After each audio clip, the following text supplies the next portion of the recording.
U.S. President-elect Donald Trump on Monday pledged a 25% tariff on all products from Mexico and Canada from his first day in office.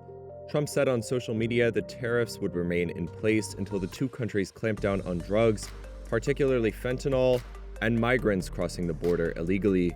The threatened new tariff would appear to violate the terms of the U.S.-Mexico-Canada Agreement on Trade, which took effect in 2020 after Trump signed it into law.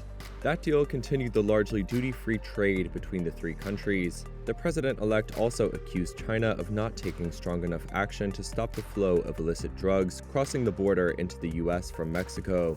He said his government would impose an additional 10% tariff on goods from the country as a result.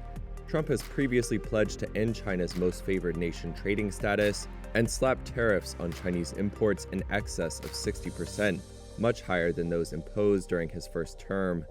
In response, the Chinese embassy in Washington said, quote, "No one will win a trade war or a tariff war." Mexico described the current trade deal as a, quote, "framework for certainty for investors," and there was no immediate comment from Canada. Economists say that Trump's overall tariff plans would push U.S. import duty rates back up to 1930s-era levels, stoke inflation, collapse U.S.-China trade, draw retaliation, and drastically reorder supply chains.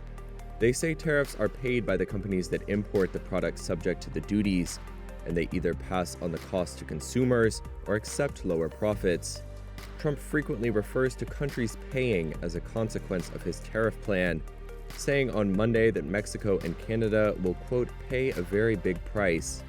In 2023, the U.S. accounted for 75% or more of the two countries' exports.